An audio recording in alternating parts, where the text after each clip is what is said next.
once again congratulate you on your ascension to the role.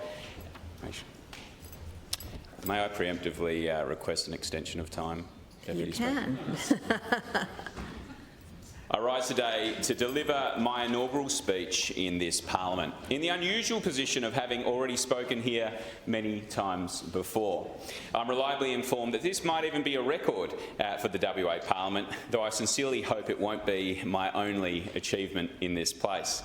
I want to take a moment to acknowledge the members for Kalamunda before me: Matthew Hughes, the Honourable John Day, and the late Honourable Ian Thompson AM for their service to the Perth Hills. It is grounding, it is humbling, and it is exciting to stand in this place and represent the place I call home, the place I was raised, the place my family has lived for 7 generations, and now the place where I raise my own children. I represent the school where I learnt to read, the streets where I delivered papers as a kid, and the property my ancestors settled when they first came to Western Australia. I represent the pharmacy where I cared for my first patient, the hospital where my granny died and my brother was born. I represent the bush tracks where I skinned my knees, got lost in my own world, and learnt the freedom of the forest, tracks that shaped my childhood and still call me back today. I represent the homes and small businesses of my family and friends, places filled with laughter, hard work, and the kind of neighbourly care that defines our Perth Hills community. I represent the Perth Hills, a winding and beautiful electorate that travels across the Darling Range from metropolitan Perth's only ghost town, Canning Mills, through Kalamunda and Mundaring and all the way out to the town of Wooroloo. It is places like Lake Leschenaultia, the beautiful wineries of the Bickley Valley, the Lesmurdie Falls, the Bibulum Tracks Northern Terminus, and the amazing Kookaburra Cinema. Representation is not just a word. For me, it is a profound responsibility. It means standing in this place, not for myself, but for others, for their hopes, their struggles, their futures. That responsibility is not abstract to me, it is personal. It is the most important calling of my life to deliver on that duty for a community that has shaped who I am, a community that is entwined with my family's story across generations. To represent the people of the Perth Hills is not just an honour, it is also a significant responsibility. And I don't see myself as the owner of this role, but as its steward. My responsibility is to serve with purpose, to act with integrity, and to leave both this position and the Perth Hills in a better place than when I began. Because the Perth Hills aren't just a patch on a map, they're a way of life. The Kalamunda electorate, or rather the Perth Hills electorate, as most locals prefer to call it, sits within the last remnant bushland of an ancient and precious ecosystem. People are drawn to the Perth Hills for a unique lifestyle, one that is deeply connected to the bush and the sense of community that comes with that connection. The towns and suburbs that stretch across the range trace the old timber mill railway lines, once used to cart timber down to Perth and to Fremantle. These tracks, like the people who built them, are a part of a rich history of resilience and of hard work. I want to acknowledge the traditional custodians of the land, the Whadjuk people of the Noongar Nation, and those pioneering families who established these communities. The name Kalamunda comes from 2 Noongar words: Kala, meaning home, settlement or district, and Munda, meaning forest. Kalamunda, home in the forest.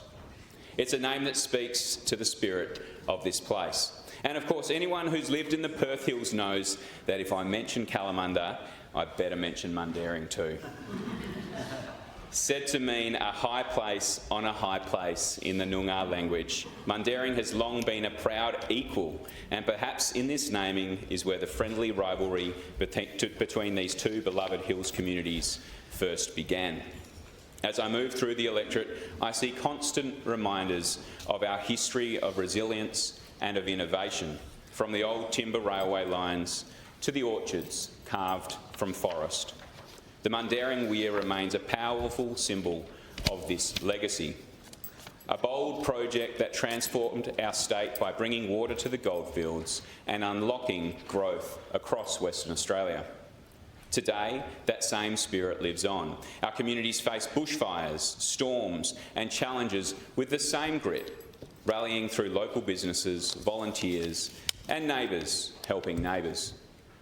The Hills have some of the highest volunteer rates in the state, and that says everything about who we are, a community that shows up when it matters most.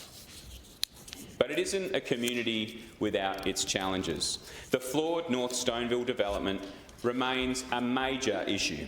In its current form, it would destroy over 100,000 trees and vital habitat, risking lives, our way of life, and an environmental cost we simply cannot afford. A more thoughtful proposal may have well earned community support, but this one does not. We're also facing a serious shortfall in aged care, a threat to our intergenerational community. Too many of our elderly are being forced to leave the hills to find a home, even after a lifetime of contribution to our Perth Hills community. We're short by at least 500 aged care beds, and it is unacceptable that our community is being fractured by this failure to plan. Emergency services are under pressure. The Pickering Brook Fire Station is long overdue, and ambulance ramping continues.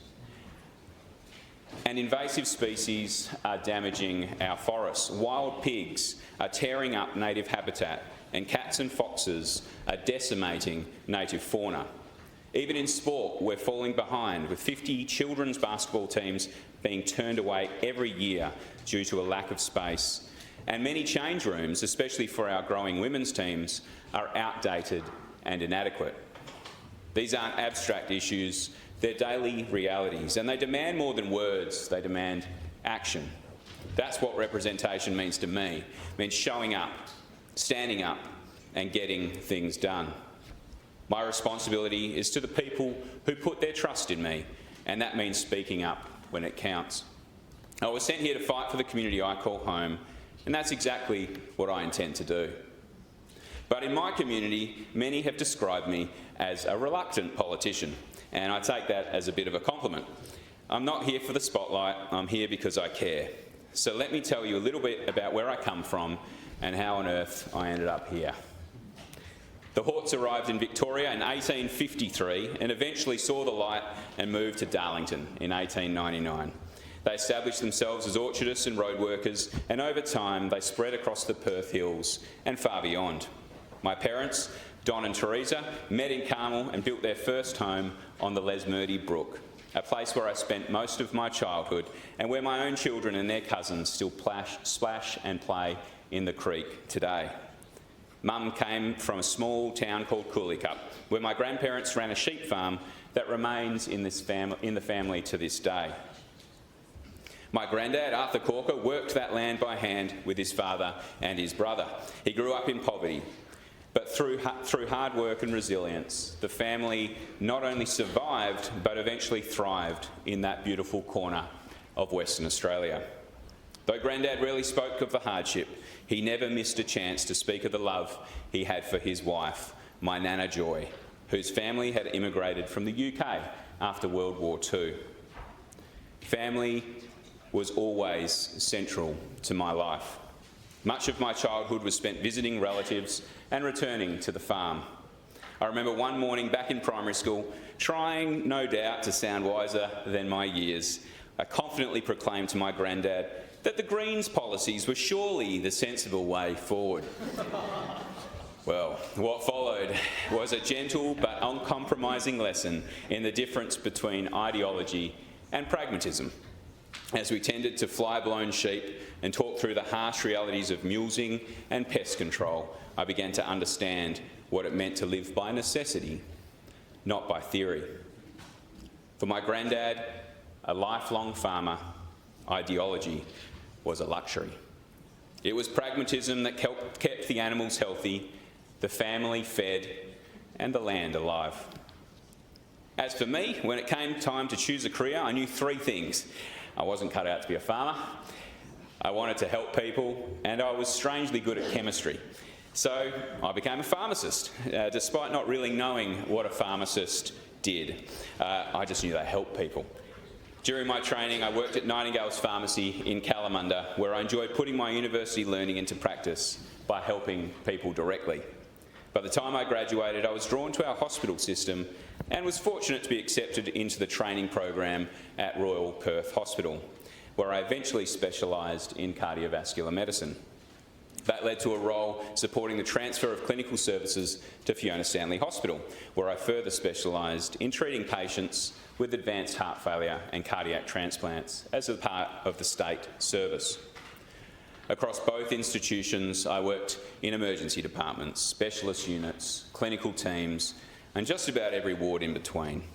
As a pharmacist in the emergency department, I'll never forget the loss, the fear, the exhaustion, and the relief. I'll never forget the staggering realisation of what people can do to each other, both good and bad.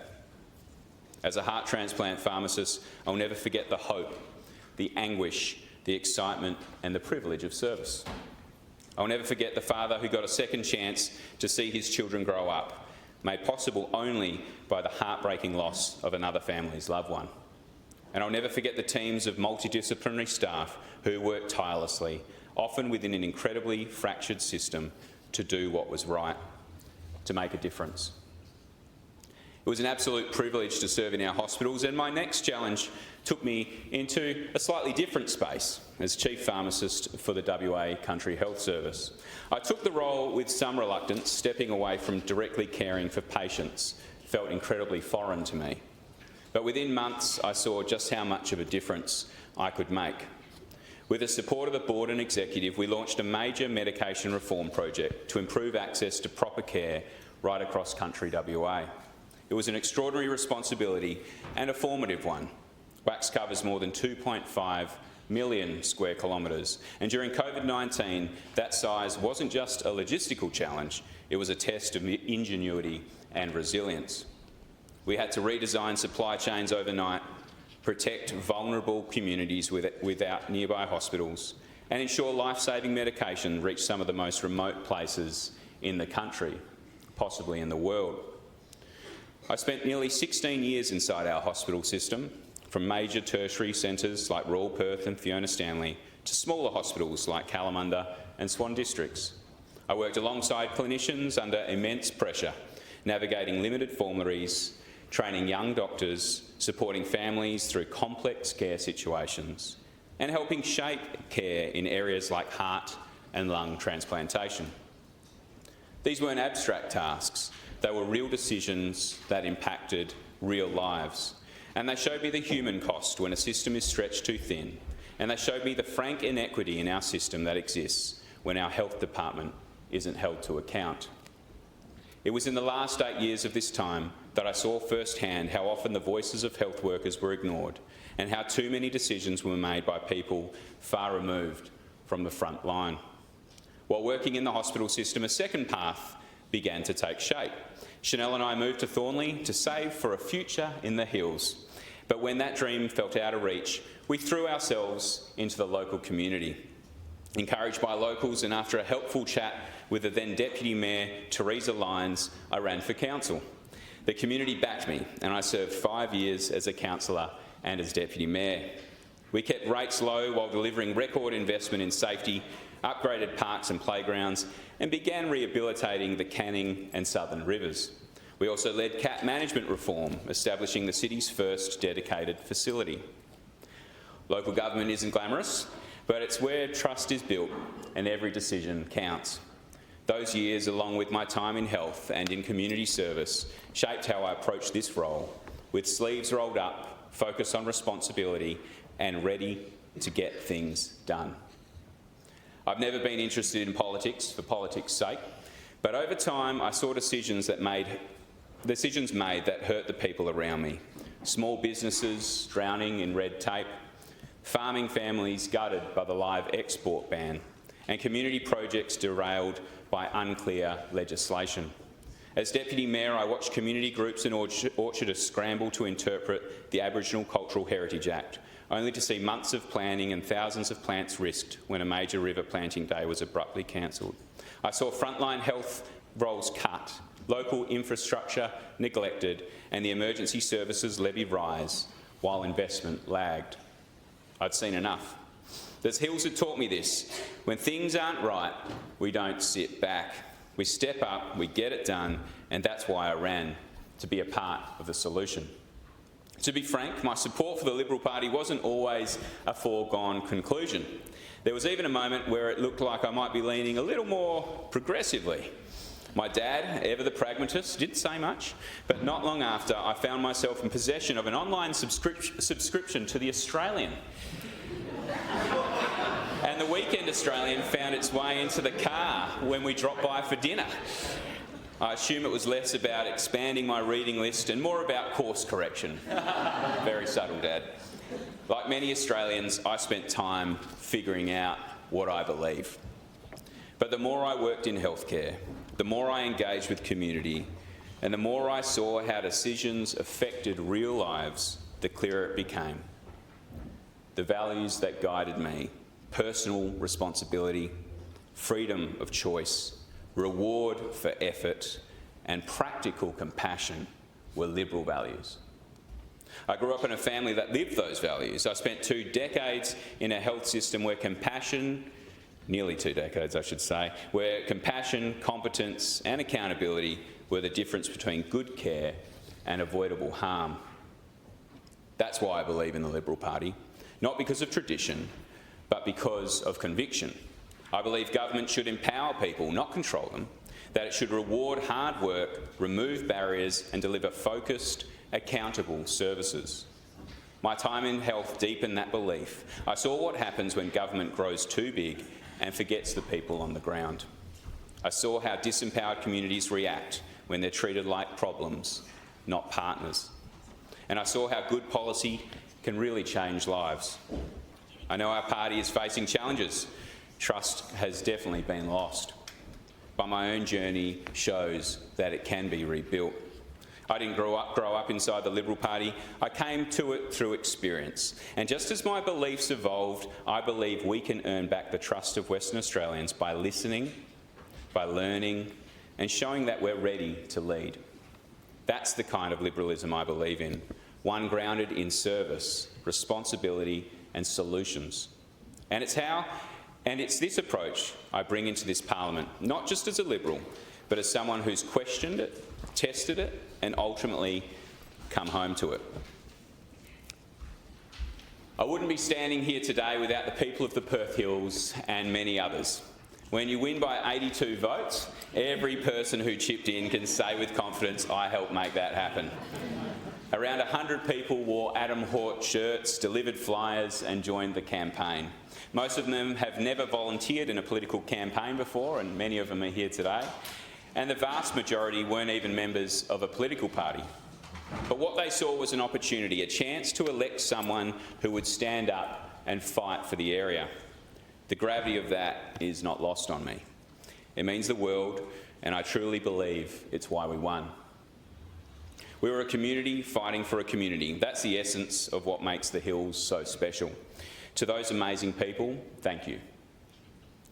The 2025 state election was the first time a candidate was pre-selected by the entirety of the grassroots Liberal Party membership of the Perth Hills, and I'm eternally grateful for their support, not only as volunteers but also for entrusting me with the responsibility of running as their candidate.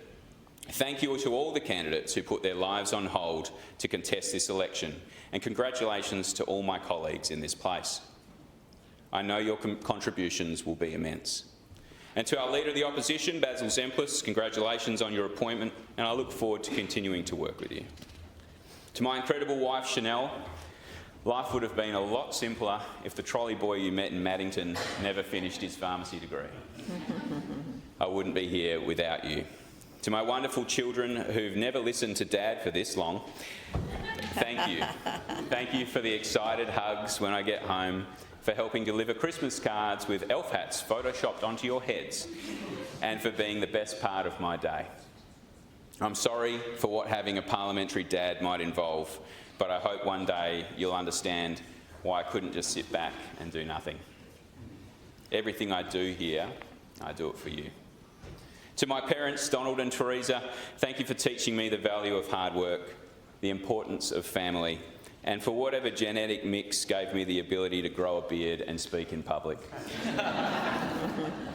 To my parents-in-law, Wayne and Chris, thank you for your support and for all you do for our family. Thank you to the complex matrix of people who help with school pickups, drop-offs and the after-school chaos. Many of you are here today, and while it may seem like a small thing, we couldn't do it without you. To the Kalamunda campaign team, in particular campaign managers Sebastian Rosati and Daniel Newman, I won't list you all, but you know who you are, and most of you are here tonight. Thank you for your tireless work and for teaching me about this whole politics thing. A huge thank you to my East Metropolitan colleagues, the Honourable Donna Farragher, who we just heard her valedictory speech, Phil Twiss and Anthony Spagnolo, and to all the candidates who I had the pleasure of working alongside. Thank you to the Honourable Ken and Anna Wyatt. Your friendship and mentorship has meant the world to me. Thank you. To my colleagues at Royal Perth, Fiona Stanley, and the more than 100 WA Country Health Service sites I had the privilege of working with, thank you. I learnt so much from you all, and I truly hope I left each place better than I found it. To the long list of people on both sides of politics who took the time to convince me to pursue this amazing opportunity, thank you. I didn't win the seat of Kalamunda in a landslide. I won it by 82 votes. That number isn't lost on me. In fact, it drives me. It's a reminder that trust isn't given, it's earned. And in many parts of the Perth Hills, that trust is still being built. My goal in this place is simple: to be a strong, honest and effective voice for the Perth Hills, to bring our local challenges to the floor of this Parliament and to fight for services, for infrastructure and for the respect our community deserves. From aged care to bushfire preparedness, from local sporting facilities to environmental protection, from a Perth Hills planning policy to improving access to our natural forests and waterways. These aren't political talking points, they're the daily realities of the people I represent, and they'll be the focus of my work every day in this place. But more than anything, I want to rebuild trust, not just in me or the Liberal Party, but in politics itself. Because when people lose faith in the system, I think we all lose something. And I believe that starts with showing up, listening more than we speak, and doing what we say we'll do. I don't pretend to have all the answers, but I know how to work hard, I know how to listen, and I know how to fight for the people who sent me here. When something needs doing, you roll up your sleeves and you get on with it. That's what I learned from my family, from my community, and from the people of the Perth Hills. And it's why I stepped into my role with the WA Country Health Service. It's why I put up my hand for local council. And it's why I stand here now, because our community deserves a voice that fights for it. And that's exactly what I intend to do, with every lever available to me in this place and the values of the Liberal Party to guide me. So Winston Churchill said, "A pessimist sees the difficulty in every opportunity, and an optimist sees the opportunity in every difficulty." I'm forever the optimist. And to the people of the Perth Hills, thank you for entrusting a dad from Lesmurdy with this enormous responsibility. I won't let you down. I promise to be a steward, not just a politician, to step forward when others step back, and to serve with humility, passion and purpose, just as this community has supported my family for generations.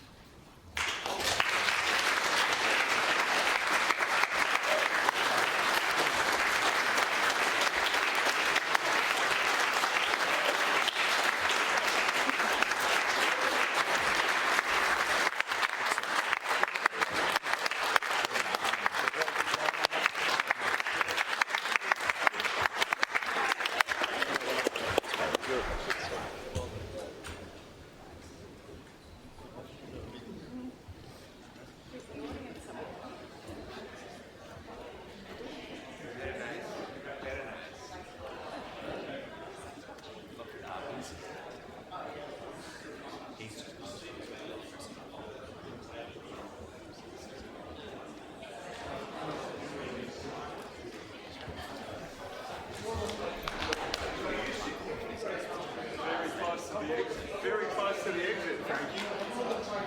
Very close to the exit, Frankie.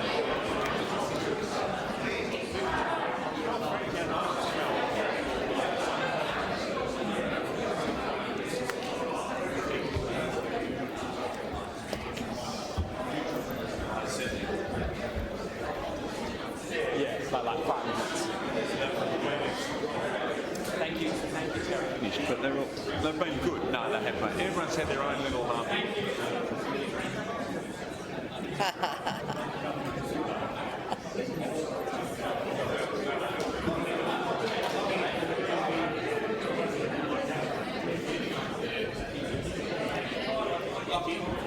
When you're ready, if you racing as it comes up, we'll wind up. Okay, just after 6, unless it's in the middle of a story where it won't keep going. Thank you, members. Thank you. The Minister for Police.